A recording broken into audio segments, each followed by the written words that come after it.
Very good morning students, it's your SST class and today we will discuss rest part of chapter 4 of geography air. Today we will discuss about greenhouse effect. What is greenhouse effect? Greenhouse effect is produced by the carbon dioxide and water vapor in the upper atmosphere which raises the atmospheric temperature by trapping the heat radiated from the earth surface. कि green house effect जो होता है बेटा वो carbon dioxide और water vapour के द्वारा produce होता है। ये ऐसा इफेक्ट है जो इन दोनों के द्वारा प्रोड्यूस होता है इन द अपर एटमॉस्फेयर, जहाँ पर ये दोनों क्या करते हैं, कार्बन डाइऑक्साइड मेनली क्या करती है कि अर्थ के टेम्परेचर को बढ़ा देती है। कैसे कि जैसे ही सन रेज अर्थ के एटमॉस्फेयर में एंटर होती हैं तो जब हमारे एटमॉस्फेयर में कार्बन डाइऑक्साइड की मात्रा बढ़ जाती है तो क्या होता है बेटा कि हमारे यहाँ पर जो हीट आती है वो अर्थ के अंदर से, जैसे क्योंकि जब हीट आएगी तो रिफ्लेक्ट होकर बाहर भी जाएगी, लेकिन जब कार्बन डाइऑक्साइड होती है तो वो उसको ट्रैप करके रखती है, उसको बाहर नहीं जाने देती। क्लियर? तो इससे क्या होता है कि अर्थ का जो टेम्परेचर है वो बढ़ जाता है। इसको बोलते हैं green house effect. Carbon dioxide, इसलिए हम कहते हैं कि कार्बन डाइऑक्साइड एक ग्रीन हाउस गैस है। और अदर ग्रीन हाउस गैसेस कौन कौन सी है? Methane, chlorofluorocarbons and nitrogen oxide. अब हमने कुछ सालों में देखा कि जो ग्रीन हाउस गैसेस हैं हमारे एटमॉस्फेयर में वो बढ़ रही हैं। कैसे, क्यों बढ़ रही है, कारण क्या है? फॉसिल फ्यूल्स का जलना, फैक्ट्री एमिशंस, इनके कारण क्या हो रहा है, हमारे एटमॉस्फेयर में ग्रीन हाउस गैसेस बढ़ रहे हैं। और ग्रीन हाउस गैसेस बढ़ रही हैं, इट मीन्स हमारे यहाँ पर ग्रीन हाउस इफेक्ट होने वाला है। और ये जो रिजल्ट है, इसका जो रिजल्ट है तो इसमें निकलता है ग्लोबल वार्मिंग। ये जो रिजल्ट है, क्या निकलता है इसका रिजल्ट? हमारे एटमॉस्फेयर में ग्रीन हाउस गैसेस का बढ़ना, इसका जो रिजल्ट निकल के आता है वो होता है ग्लोबल वार्मिंग। ग्लोबल वार्मिंग कि ग्लोब मतलब हमारी अर्थ, वार्मिंग मतलब गर्म होना। कि जब हमारी अर्थ का टेम्परेचर बढ़ जाता है, जब अर्थ का टेम्परेचर बढ़ जाएगा, अर्थ के सरफेस का जब टेम्परेचर बढ़ जाएगा तो क्या होगा कि जितने भी वाटर बॉडीज़ हैं जो कि आइस फॉर्म में है वो सब पिघलने शुरू हो जाते हैं, है ना। It causes melting of glaciers, rise in, और इससे क्या होता है, सी लेवल्स बढ़ जाता है। और साथ ही अमाउंट ऑफ रेनफॉल और एग्रीकल्चरल यार्ड्स, इनमें भी सब बदलाव आते हैं। क्लियर? हमें यहाँ पे एक डायग्राम भी दे रखा है इसको समझाने का कि जैसे सनलाइट आती है तो पेड़ों के पास भी जाती है, ये भी अपनी एनर्जी रिलीज़ करते हैं। हमारी अर्थ सरफेस पे आती है सनलाइट, जो होती है हमारी अर्थ सरफेस पे आती है, यहाँ से भी वो वापस से जाने को तैयार होती है। लेकिन जहाँ पर ग्रीन हाउस गैसेज है, जैसे फैक्ट्रीज़ के पास है ना, फैक्ट्री से निकलते हैं, धुएं निकलते हैं, हम फ्यूल्स जलाते हैं, है ना, फॉसिल फ्यूल्स जलाते हैं, उनसे धुएं निकलते हैं, पेड़ों को हम काट देते हैं, तो उससे क्या होता है कि कार्बन डाइऑक्साइड और अदर ग्रीन हाउस गैसेस की क्वांटिटी क्या होती है, वो बढ़ जाती है, जिससे कि वहाँ पर जो हीट है वापस नहीं जा पाती वहाँ से। और वहाँ से जो है वो आपका सरफेस क्या मतलब, फिर उससे क्या होता है कि जब हीट अंदर ही रह जाती है तो हमारी अर्थ का सरफेस जो होता है वो इंक्रीज़ हो जाता है, अर्थ का टेम्परेचर इंक्रीज़ हो जाता है, जिससे कि ग्लेशियर्स पिघलने शुरू हो जाते हैं। It means global warming cause होती है। ठीक। नेक्स्ट है आपका weather and climate. Weather and climate आप पहले से पढ़ते आ रहे हैं कि वेदर और क्लाइमेट में डिफरेंस क्या होता है। वेदर आपका, हम जानते हैं वेदर एक ऐसी कंडीशन है एटमॉस्फेयर की जो कि शॉर्ट टाइम पीरियड के लिए होती है ना। एक दिन की वेदर कंडीशन, जैसे आज सनी है, कल को रेनी होगा, है ना। तो ये क्या है, ये वेदर है जो कि डे टू डे चेंज होता है। जो वर्ड है, जो कंडीशन ऑफ एटमॉस्फेयर, ये क्या है, कंडीशन ऑफ एटमॉस्फेयर, इसमें temperature, humidity, air pressure, rainfall, साथ ही विंड भी, ये सब चीज़ें इसमें इंक्लूड हैं already. Condition of atmosphere it means कि इसका temperature, humidity, air pressure, rainfall as well as wind, they keep changing from time to time and day to day. हम जानते हैं कि वेदर जो होता है टाइम टू टाइम भी बदलता है और डे टू डे भी बदलता है। वो बहुत ही शॉर्ट टाइम पीरियड में बदलते हैं, जैसे ड्यूरिंग द डे और द नाइट, ये कभी भी चेंज हो सकते हैं। Sometime they may remain almost the same for the days और वीक्स टुगेदर। और कभी कभी ऐसा भी होता है कि जैसे डेली सन निकलता है, सन्नी डेज हैं, आज तो सन्नी डे है, कल भी सन्नी डे है ना, रेनिंग हो रही है डे, तो कभी कभी वेदर जो होता है कुछ हफ्ते, मतलब एक हफ्ता या फिर कुछ दिनों तक भी सेम रह सकता है। अब अगर हम वेदर की बात करें, it is when it is extreme hot or cold and sometimes blazing. There are several other type of weather also. It is windy when a hard wind blows. It is a calm when there is no hard wind. Similarly, it can be cloudy, rainy, foggy और snowy too. अब weather कैसे हम example देते हैं कि जैसे कि मान लो बहुत ही ज़्यादा गर्मी है, बहुत ही ज़्यादा ठंड है, या फिर हम देखते हैं कि अगर मान लो बहुत ही ज़्यादा तेज़ हवाएं चल रही है, हम कहेंगे विंडी वेदर है आज। अगर मान लो कुछ भी विंड नहीं, हवा नहीं चल रही है, तो हम कहेंगे आज तो काम वेदर है। और अगर वेदर जो है आपका क्लाउडी, रेनी, फॉगी, स्नोई ऐसा भी हो सकता है। Climate, the whether that a place experience for a long time of period, वो वेदर जो एक प्लेस लंबे समय तक एक्सपीरियंस करता है वो होता है उसका क्लाइमेट। करीबन 30 ईयर्स तक, है ना, करीबन अगर 30 ईयर्स तक जो भी वेदर एक प्लेस एक्सपीरियंस कर रहा है वो उसका क्या है, क्लाइमेट। ये उसके क्लाइमेट को हम कहते हैं। In other word, climate it is the average और usual weather of a place. जो यूजुअल वेदर होता है, जो नॉर्मल, जैसे हमारे यहाँ पर का जो क्लाइमेट है, हम देखते हैं हमारे पर क्लाइमेट डिफरेंट है ना इंडिया का। When we say that a place has a hot और कोल्ड क्लाइमेट, जैसे हम इक्वेटर प्लेस पे बोलते हैं वहाँ पे तो हॉट, बहुत गर्मी रहती है, तो वहाँ का क्लाइमेट कैसा है, हॉट क्लाइमेट है ना। जैसे हम कहते हैं हम पोल्स की तरफ चल जाएं, वहाँ पर हमेशा ठंड रहती है, तो हम कहेंगे वहाँ पर कैसा क्लाइमेट है, कोल्ड क्लाइमेट है। ठीक है, तो या फिर जैसे हम अगर उनमें चल जाते हैं, डेजर्ट वगैरह में चल जाते हैं, तो वहाँ का क्लाइमेट कैसा होता है, ड्राई और वेट क्लाइमेट होता है ना। We mean that the temperature of air in that place is high और low and that it rains very little और वेरी मच। क्लाइमेट में आ जाए कि वहाँ का टेम्परेचर, उस प्लेस का टेम्परेचर कम रहता है, ज़्यादा रहता है, वहाँ पर बारिश ज़्यादा होती है, वहाँ पर बारिश होती ही नहीं है ना। तो ये सब क्या होता है, ये क्लाइमेट का ही हिस्सा होता है। The climate of Assam is described warm and wet during summer and dry and cold during winter, which is the average daily climate of Assam throughout the year. अगर हम एग्जांपल लेते हैं आसाम का, कि वहाँ पर जो गर्मियों में वार्म और वेट रहता है और सर्दियों में ड्राई और कोल्ड रहता है, जो कि एवरेज डेली क्लाइमेट है आसाम का, तो वो जो कि हर साल रहता ही रहता है। तो ये क्या हो गया, वहाँ उस प्लेस का क्लाइमेट हो गया।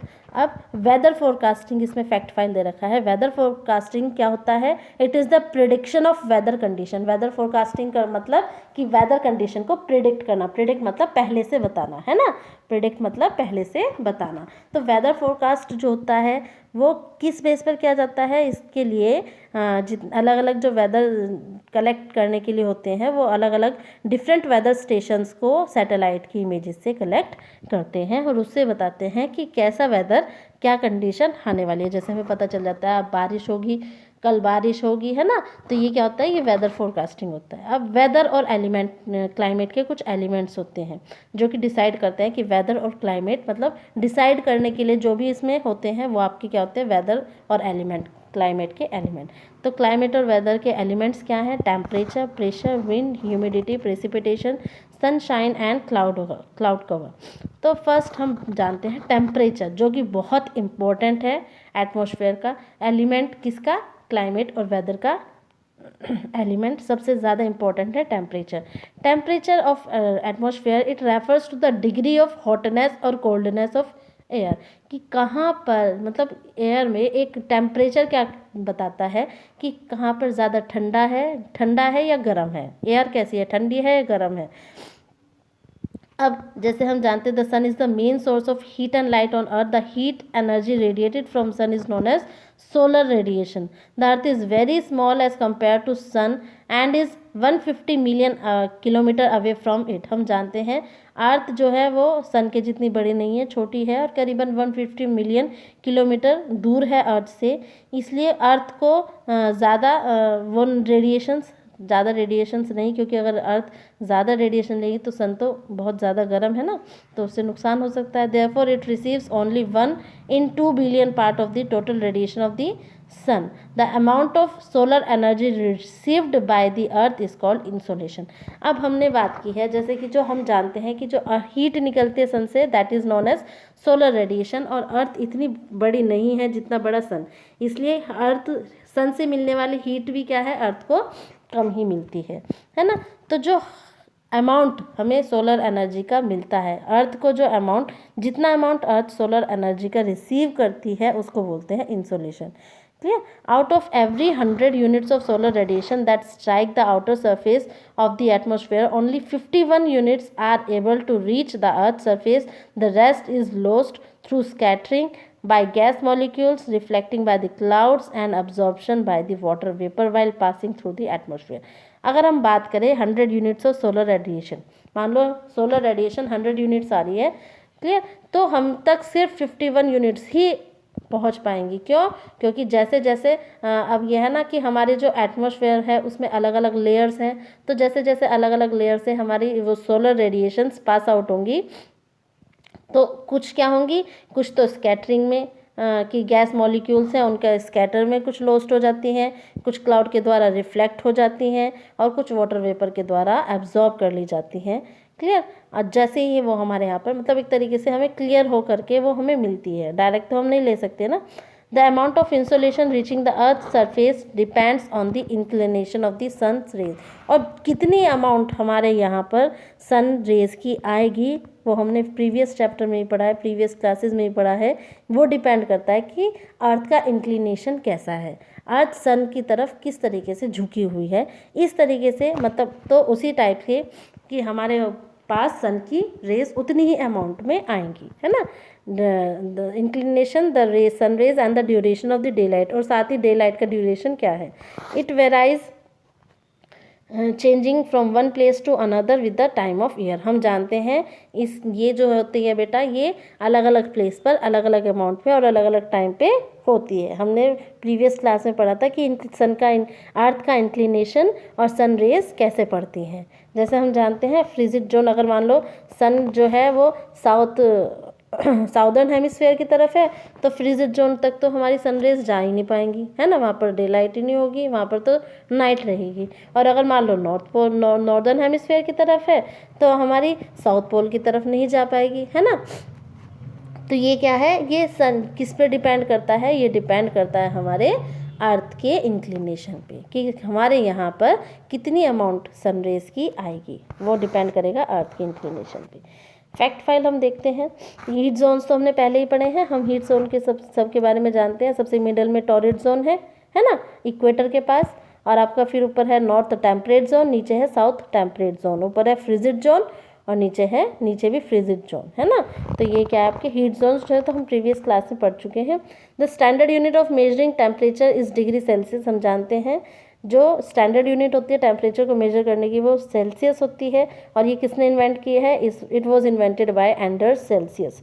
On the Celsius scale the water freezed at 0 degree Celsius and boil at, अगर हम सेल्सियस स्केल पे देखें तो वाटर जो होता है हम जानते हैं 100 डिग्री सेल्सियस पे तो बॉयल हो जाएगा और 0 डिग्री सेल्सियस पे फ्रीज हो जाएगा। फैक्टर्स अफेक्टिंग क्लाइमेट, अब फैक्टर्स, वो फैक्टर्स जो क्लाइमेट को अफेक्ट करते हैं वो कौन कौन से फैक्टर्स हैं, हमने प्रीवियस क्लास में पढ़े हैं ये सब। लैटिट्यूड हो गया, distance from the sea level हो गया, विंड्स हो गया, है ना, और आपके क्या हो गया ऑल्टीट्यूड हो गए। ये सब क्या है, वो फैक्टर्स है जो कि किसी भी एक प्लेस के टेम्परेचर को इफेक्ट करते हैं। अब क्योंकि हम जानते हैं और टेम्परेचर, साथ ही टेम्परेचर क्या डिटरमाइन करेगा, कौन डिटरमाइन करेगा कि टेम्परेचर कैसा होगा, कोल्ड होगा, हॉट होगा, वो कौन डिटरमाइन करेगा, सन रेज। और सन रेज क्या कौन डिटरमाइन करेगा, अर्थ का इंक्लिनेशन, कि अर्थ पे का इंक्लिनेशन कैसा है कि कहाँ पर कितनी सनरेज पड़ेंगी, है ना। जहाँ पर ज़्यादा सनरेज पड़ेंगी वहाँ पर हॉट होगा, और जहाँ पर कम सनरेज पहुँचेंगी वहाँ पर कोल्ड होगा, है ना। तो टेम्परेचर साथ ही कौन डिसाइड कर रहा है, the amount of sun rays falling on the earth surface, that is what is that is insolation. Next है आपका, ये आपके इसमें पढ़ेंगे कि कौन कौन टेम्परेचर को कंट्रोल करता है। Various factor which control the temperature of a place are as follows. First is latitude. जैसे लैटिट्यूड की हम बात करें, हमने देखा है जैसे अगर इक्वेटर है तो वहाँ पर सनरेज ज़्यादा पड़ती हैं, तो वहाँ पर क्या है आपके, क्योंकि वहाँ पर वर्टिकल सनरेज पड़ती है तो वहाँ पर टेम्परेचर ज़्यादा होगा, हॉट होगा, है ना। और जैसे जैसे हम इक्वेटर से पोल की तरफ जाएंगे तो वहाँ से क्या होगा, सनरेज स्कैटर होनी शुरू हो जाएंगी ऊपर की तरफ, और सनरेज की अमाउंट सबसे ज़्यादा इक्वेटर पर, उससे कम और ऊपर चलती जाएंगी। ऊपर जब जाएंगे या नीचे जब आएंगे इक्वेटर से पोल्स की तरफ, चाहे नॉर्थ पोल की तरफ जाए चाहे साउथ पोल की तरफ, हमारा जो अमाउंट ऑफ सनरेज है वो कम होता जाएगा। इट मीन्स इक्वेटर पे सबसे गर्म रहेगा तो पोल्स पे सबसे ठंडा रहेगा। क्लियर। अब हम ये तो हम जानते ही हैं सब, as we move away from the equator toward the pole due to the curvature of the earth the sun rays become more and more slanting. Earth जैसे घूमती जाती है ऐसे ही आपका क्या है, सन रेज और ज़्यादा स्लैंटिंग होता जाता है। जो वर्टिकल रेज होती है वो तो अर्थ को पूरी तरीके से गर्म कर देती हैं, और जो स्लैंटिंग रेज होती हैं वो अर्थ को पूरी तरीके से गर्म नहीं कर पाती, क्योंकि वो उनका कंसंट्रेशन नहीं हो पाता, वो फैल जाती हैं जाकर। अब स्लैंटिंग रेज तो एक ही जगह पड़ रही हैं, है ना। हम अगर टॉर्च को जलाएं, टॉर्च के मिडल से जो रेज पड़ती हैं वो तो एक तरफ, जो सेंटर में पड़ती हैं वो तो कंसंट्रेटेड है, वो एक तरफ पड़ेंगी, लेकिन आसपास में जो फैलती हैं वहाँ पर इतनी ज़्यादा रोशनी हम देखते हैं कि नहीं हो पाती, है ना। So also the vertical rays lose less heat and as they pass through the shorter. और साथ ही ये है कि जो स्लैंटिंग जो बिल्कुल सीधी जाएगी उसकी कम डिस्टेंस होंगी, और जो आपकी स्लैंटिंग जाएंगी उनकी डिस्टेंस ज़्यादा होगी, इसलिए उनकी हीट जो होगी वो कम हो जाएगी, है ना। Therefore, places near equator have high temperature and the temperature goes on decreases from the equator toward the pole। इसलिए हम कहते हैं कि जो इक्वेटर पे प्लेसेस जितने भी हैं वहाँ पर टेम्परेचर ज़्यादा होता है, वहाँ पर हॉट होता है, और जैसे जैसे हम पोल्स की तरफ जाते हैं, जैसे जैसे हम इक्वेटर से दूर जाते हैं तो टेम्परेचर डिक्रीज होता जाता है। Clear. Altitude, altitude height above the sea level, ये भी हम जानते हैं कि the atmosphere it is not directly heated by the sun but indirectly by the heat of the earth. जो एटमॉस्फेयर है वो सन से डायरेक्टली, सन से हीट नहीं हो रहा है, सन से नहीं, वो क्या होता है कि जो अर्थ का सरफेस है वो अर्थ की हीट से गर्म होता है, क्योंकि सन जो सनलाइट है वो तो आकर के उसको वापस जाना है ना, लेकिन जब वो वापस नहीं जा पाएगी तो अर्थ का सरफेस बढ़ जाएगा, जिससे कि हमारा टेम्परेचर हॉट हो जाएगा। क्लियर। तो close to the earth surface the layers of air are dense and they are, और ऐसा क्यों होता है, टेम्परेचर अर्थ ही क्यों डिसाइड करेगी, क्योंकि अर्थ के पास का जो एटमॉस्फेयर होता है वो बहुत डेंस होता है, बहुत छोटे छोटे पार्टिकल आपस में मिले रहते हैं, बहुत ही ज़्यादा डेंस होता है वहाँ का एरिया। तो वो क्या है, वो पार्टिकल्स एकदम से हॉट होकर के हमारे क्लाइमेट को, हमारे टेम्परेचर को कैसा कर देते हैं, वो बढ़ा देते हैं, है ना। जैसे वाटर वेपर है, डस्ट पार्टिकल है, उनके अंदर हीट जाएगी, है ना, और जब जिसके अंदर हीट जाएगी तो वो गर्म हो जाएगा, तो उससे क्या होगा, हमारा एटमॉस्फेयर गर्म हो जाएगा। As we move on to the high, और जैसे जैसे हम ऊपर की तरफ जाते हैं एयर जो होती है वहाँ पर कूल होती है ना, तो वाटर वेपर, और वहाँ पर क्या होता है, और जैसे जैसे हम ऊपर जाते हैं तो वहाँ पर है ना कम वाटर वेपर्स होते हैं, वहाँ पर एयर थोड़ी सी लूज हो जाती है, डेंस, इतनी डेंस नहीं होती, तो वहाँ पर अगर हीट जा रही है तो उस पर ज़्यादा फर्क नहीं पड़ेगा, है ना। मान लो नीचे तो ज़्यादा पार्टिकल है, वो ज़्यादा हीट प्रोड्यूस करेंगे, वो ज़्यादा हीट अब्जॉर्ब करेंगे, और ऊपर पार्टिकल्स बहुत कम है तो वो वहाँ पर हीट अब्जॉर्ब कम होगी, तो इसलिए वहाँ का क्लाइमेट कैसा रहेगा, ठंडा रहेगा। Clear.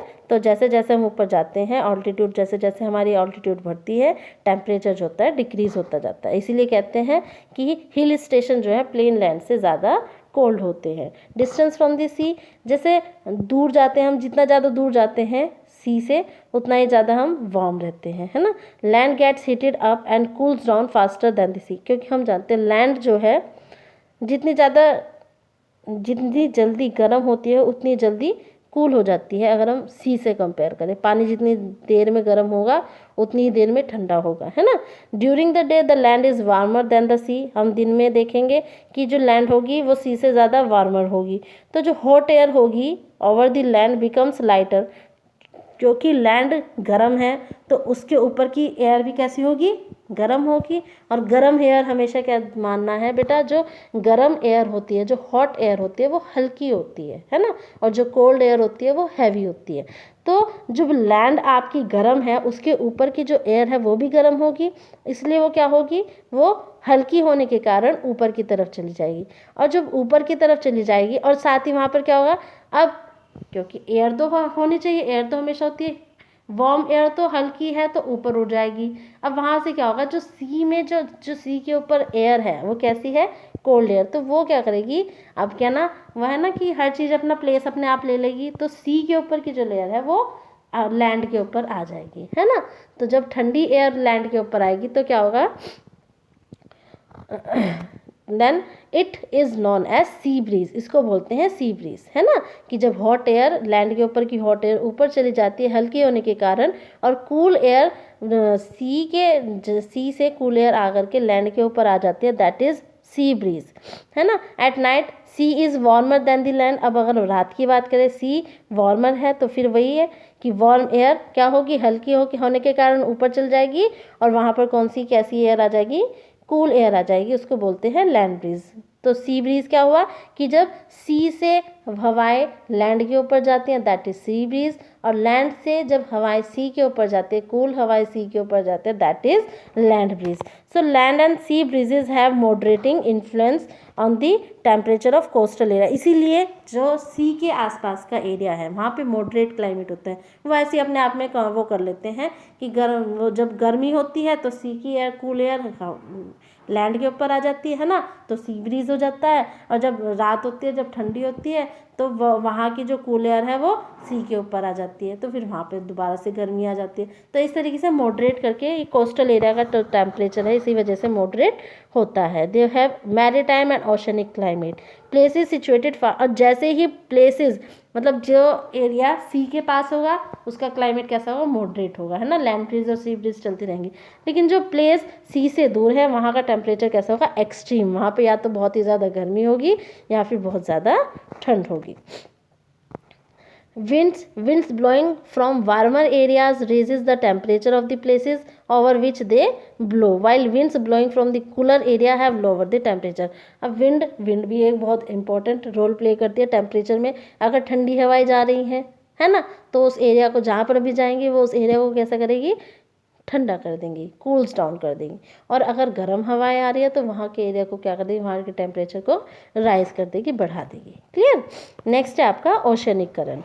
Warm ocean current increase the temperature of near by coastal areas, while cold oceanic current decrease the temperature. वही है कि अगर मतलब वार्म ओशनिक करंट है तो वो टेम्परेचर बढ़ा देंगे कोस्टल एरिया के पास का, और अगर कोल्ड ओशनिक करंट है तो वो टेम्परेचर डिक्रीज कर देंगे। जैसे relief slope of land, cloud, soil and vegetation cover the other factor which influence the temperature of a place. और भी हैं जैसे कि slope of land, cloud, soil, vegetation, ये भी ऐसे हैं जो कि एक प्लेस के टेम्परेचर को इफेक्ट करते हैं। क्लियर।